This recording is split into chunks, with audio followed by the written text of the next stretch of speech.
Disclaimer: this is not financial advice. Always do your own due diligence before putting your money to work. With that out of the way, let's have some fun and enjoy the episode. What's going on, y'all? Welcome back to another episode of the Off Gains Podcast. It's your boy CB checking in with you guys. This is episode 13. Hope you guys are having a happy Money Mondays and getting to it. Hopefully you guys made some money today. If you did, make sure to leave a comment. If you guys are new, make sure to bookmark this audio or subscribe to the YouTube channel wherever you're listening to this and whenever you're listening to this. And with that being said, let's get right to it. Here's how you can get anything you want out of life. Everyone wants the results, but no one's willing to stick to a rhythm and a consistent routine in order to get the results that they want. You have to be relentless on your journey to achieve the things that you want to get out of life. What is being relentless? Being relentless is you showing up consistently and aggressively, no matter the result and outcome that you get from the input of the thing that you're doing. So if you're wanting to lose weight and you're going to the gym, but you're not seeing the results that you want to see, you don't stop going to the gym. You continue to go to the gym and you improve the things you're doing while you're at the gym. And you find ways to fine tune and improve your process to get the result that you want. Being relentless applies to not only just going to the gym. It can apply to your career, what you're trying to pursue, whether it's being a doctor, being a teacher, being a lawyer, or being a businessman. It does not matter what it is that you're trying to do. Being relentless is the number one way to get you closer to getting the things that you want out of life. There are so many success stories that time and time again show being relentless will get you further along than not being relentless. One of the examples I want to bring up is none other than Jay-Z. His relentless moment was early in his career, whenever record labels and different companies would not accept him to be a part of their record label. So what did he do? Did he give up? No, absolutely not. He decided to sell CDs out of his trunk to the people directly. And from that, he was able to build $1 billion record label called Rock Nation. Just imagine if he gave up, he wouldn't be nowhere near where he is today. He wouldn't even have reached the status of a billionaire if he had given up simply due to the fact that different companies were not accepting him to be a part of their label. Another example is Oprah Winfrey. Early in her career as well, she was fired because the TV producers thought that she was unfit for TV. That was her relentless moment. In result, Oprah built a media empire that took over TV networks like OWN, Oprah Winfrey Network, and so many other brand deals that she came across. Just imagine if she gave up all from being fired and not having the desire or the relentlessness to continue to pursue her dreams in the career of TV and entertainment. So the moral of the story is, don't allow people to label you and confine you to not being good enough or not being the right fit and not being able to sought after your dreams and chase your dreams just because someone else told you no. You have to stand up for yourself and be relentless enough to continue to pursue no matter what somebody tells you that you cannot do or will not do, no matter what people say about you, no matter what the obstacles you may face are. You have to continue to show up and continue to be relentless no matter what. And so that's why being relentless will help you get anything and everything you want out of life, only if you're willing to really tap into being relentless. Make sure to leave a comment if that helped you out at all. That's just a little bit of a mindset shifter as we go into the month of February. You want to be relentless in the month of February. You want to be relentless all year round. You want to go forward in this year being relentless in the pursuit to achieving your dreams. Day trading tip of the week. Always have an exit plan. Ladies and gentlemen, this is probably one of the most overlooked things you cannot do in trading, especially short term. When it comes to day trading, when it comes to short-term swings, having an exit plan helps you out more than you know, because it helps you indicate and identify where and when you want to exit. You know where your stop loss is. So if you know where your stop loss is at, that's just the half of it. You want to know where your exit is as well for your take profits. Because if you have a stop loss but you don't have take profits, you're bound to hit your stop loss no matter what. But if you have a take profit level and trim levels or levels that you want to sell at and take some money away from, now you're putting yourself in a systematic position to win. So having an exit plan is important for your success in short-term trading, and you can't approach the market. You shouldn't approach the market as if you don't have an exit plan. You need to have an exit plan in all your investments. Even if it's long-term investing, you want to have an idea of where you want this stock to go in order for you to sell. And you want to have an idea, especially short-term, where you want this where you want this stock to go in order for you to sell. Having an exit plan is key and very, very vital in your process to being a trader and an investor. Have an exit plan. That's just like a major company who builds up their valuation of their company. They have an exit plan. They have an idea of where they want to sell their company at. They know their end goal. They know what their target is. You want to have an end goal in your process of trading, because if you don't have an end goal, then what are you doing it for? You want to know your why. Be clear on the intention behind why you're trading and what you're trying to accomplish from trading. So that's the day trading tip of the week. Make sure to have a exit plan. So on Friday, gold and silver crashed. And I mean came crashing down. Gold pulled back over 30%. Silver pulled back over 30%. Silver pulled back over 30%, and gold pulled back around a little bit over 10%. From 5,600 to about 5,000, and for silver from 121 all the way back down to about $70. Will the precious metals recover? Is this the end of the precious metals run for 2026? What's going on? All right.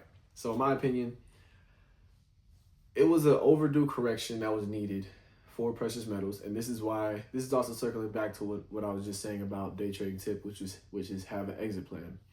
You want to have an exit plan because things like FOMO are real. Things like chasing running stock is real. So if you have no real clear intention on what you're doing and you're just buying at all-time highs, you're bound to get caught in a trap. And that's what a lot of people did. They got caught with their pants down, and silver and gold had a correction, an overdue needed correction, and in result, a lot of people probably lost money.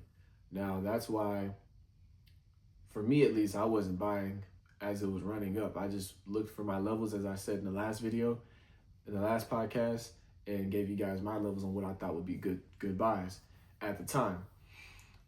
So I think the correction was overdue and it was much needed, even though we ran up so much and we had a strong reversal. The strong reversal just combated with the strong upside move.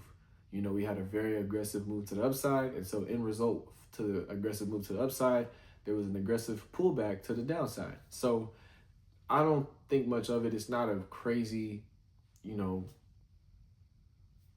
thing to me. It's, in my mind, just a much needed reversal and a much needed correction for the precious metals. And I do think that they're still good to buy. Prices that I would say buy at, I would say stick to those same prices that I had before. Regarding silver, I believe I said around $70. So it's close to that now. If you guys would look to buy it, I would say go ahead and get some now. And then if we get any lower, closer to $50 for silver, I would definitely say that it's not a bad idea to buy there as well. As for gold, 4,800 was my price target initially. It's pulled back to that price. I still think that's a good buy price. If we get lower than that, I think it's an even better price to buy it at, in my opinion. So those are the two levels that I would say look to buy gold and silver at. I do think that they are still bound to go up, even given the aggressive pullback. They just needed a correction. Honestly, silver's been running since October, and it hasn't really seen much of a pullback since. And so that was just an overdue correction on silver. As for gold, similar thing with gold, but gold has a tendency to hold more value just because it's a more valuable commodity. So with that being said, I think that those are my thoughts on those two precious metals, and those are my price targets that I would look to get in gold and silver at. Comment below what you guys think. Let me know if you guys made money on gold or silver. And let me know if you lost money on gold or silver as well, if you try to chase the hype. It's important and imperative that you make sure you don't want to be chasing hype. Chasing hype is probably the worst thing you can do. Chasing hype is probably the worst thing you can do because you're trading and investing with emotions. You want to treat trading and investments like a logical game. Is this a good price to buy it at realistically? Or is this an emotional buy? Am I just fearful of missing out on the growth of this possible stock? Because when a stock has exceeded its ceiling price of what it used to be worth and it continues exceeding that price, eventually it's going to pull back.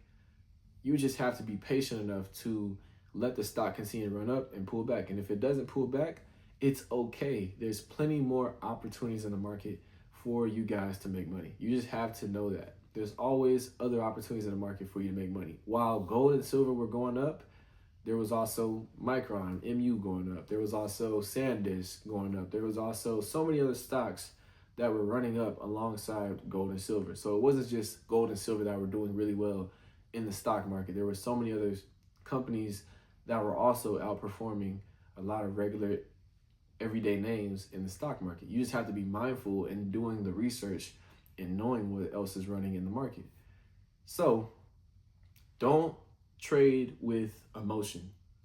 Use logic, be patient, wait for opportunities to present themselves properly, and then get into positions. In investing, things go up and down, just like a roller coaster.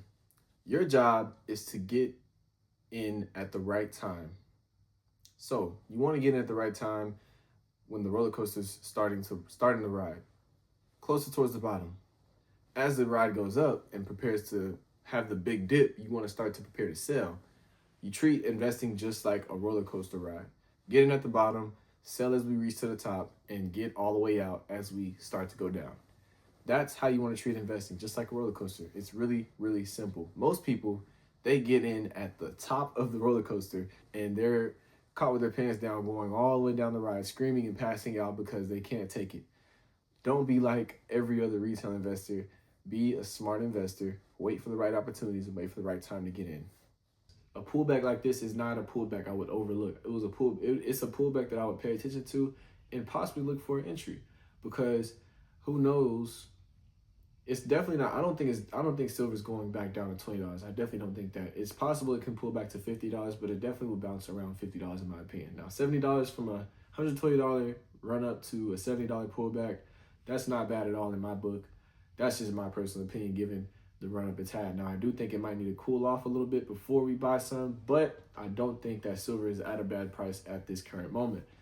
With that being said, we don't know what's going to happen given that Trump has now announced his candidate for the next Fed chair, Kevin Warsh. I don't know too much about him. I don't know whether he's going to be coming into the market and trying to focus on improving the use of the dollar and the value of the dollar. Because if he does that, as I said in my previous podcast episode, that can impact the value of the precious metals, because precious metals are looked at as a safety net or a safety hedge against a devalued dollar. So as the dollar's been going down, we've been seeing silver and gold go up. But now that Kevin Warsh is being nominated as a candidate for the next Fed chair, who knows what his motives and his intentions are when he comes in. So that's going to be something to keep an eye out for as well as we go into the second half of the year. As of right now, like I said, I think that precious metals just had a cool off, and that's that. What's going on, y'all? It's your boy CB. Just wanted to check in and thank you all for the support and the love that you've been showing. If you guys are listening to this or watching this, wherever and whenever you're watching and listening, make sure to leave a bookmark or subscribe. Also, if you guys want to learn more about how to day trade, I have a free day trading course on my website. It's www.continuebelief.com. There you'll learn more about the day trading course and how to learn how to day trade. Thank you guys so much for tuning in. I appreciate the support once again. Let's get back to it. Bitcoin has had a pullback over the weekend. We saw it dip below 80,000, closer to 75,000, alongside a lot of other crypto names. Is the 4-year cycle over, or is it still going? So for those of you who don't know what the 4-year cycle is, the 4-year cycle is a cycle that the crypto market has, and essentially the cycle goes as every post-halving, Bitcoin halving, so every time the Bitcoin halving happens, which happens every 4 years, the market has a bullish narrative that runs up for about a year and a half. So after a year and a half of running up, we then see a very aggressive correction. The correction ranges from about 50 to 70% of the value of the stock running up to a pullback of 50 to 70%, going back down to very low prices. Now, do I think that that's possible to happen with Bitcoin? Given the new climate with institutional investing and ETFs, I think that it's possible to happen, but I don't think it's possible that it'll be as aggressive. I think it'll be a little less aggressive, but I do think that we can see lower from 75,000. My target prices for Bitcoin, I would say, can go down closer to 50,000. If and when we get to 50,000, I definitely think that Bitcoin is worth buying at 50,000. It's even worth buying at 75,000, but definitely worth buying at 50,000. So if and when we do get to 50,000, I would say load the boat. However, given that we've reached 75,000, I think that 75,000 is not a bad price at all. And if we're thinking long term, given that the long term narrative of what Bitcoin can be worth, 75,000 is also not a bad price as well. So those are my thoughts and opinions on whether or not Bitcoin is going to continue the 4-year cycle. I definitely think that it's possible to continue the 4-year cycle, just not as aggressive. As I mentioned earlier, institutional companies have put their footprint in crypto, specifically by using ETFs and having their investors investing into these ETFs to have exposure to the crypto space. Is this a good play if you don't want to own crypto in itself? In my opinion, if you don't want to own crypto in itself, then yes, buying an ETF is a good alternative option to owning and having exposure to the crypto market. It allows you to have a basket of cryptos, like, for example, IBIT, which is BlackRock's ETF. They have a little bit of Bitcoin, Ethereum, XRP, and so many other cryptos all in one basket for the ETF for their investors and shareholders to have ownership of. So if you don't want to have just one Bitcoin or one Ethereum, you want to own a little bit of everything, buying a share of an ETF like IBIT isn't a bad choice for you because you want to have exposure to the overall crypto market. So in that case, yes, buying ETFs for crypto is not a bad case. Comment below what you guys think. Let me know in the comments what you guys think about Bitcoin. Do you think that it's going to go down lower? Do you think that's going to continue to go down lower? Do you think that's going to reverse? And let me know what you guys think about Ethereum. Ethereum has not had really any movement much that last bull cycle. The last crypto bull cycle we had, Ethereum really didn't show up at all. It ranged bound between 3,000 and 5,000, which was very interesting to me.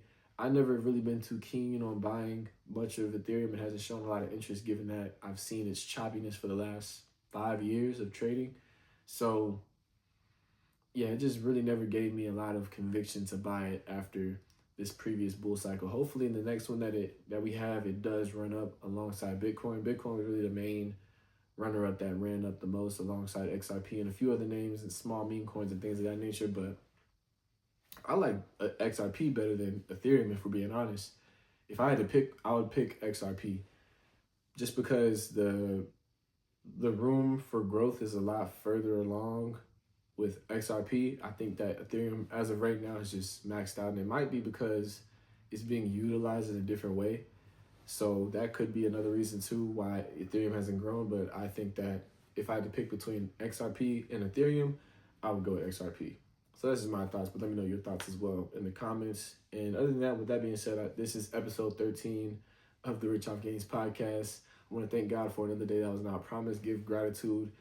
Man, we just had a crazy snowstorm in Texas, so I don't know where you guys are from, wherever you're watching this. If you guys have snowstorms regularly, Texas doesn't get snow regularly, so we were trapped in the house, and so I'm just thankful to be able to be back outside and back on dry land for the most part, and having the ability to be with family, friends, and loved ones, of course, and just the ability to be abundant. It was a good month in January. I'm looking forward to the month of February. It's Black History Month, so happy birthday, happy Black History Month to all my Black folk out there, my kinfolk, and yeah, that's it. So make sure you guys bookmark this audio if you guys are new. Thank you guys so much for tuning in. I'll see you guys next Monday. Stay safe, stay blessed. Peace.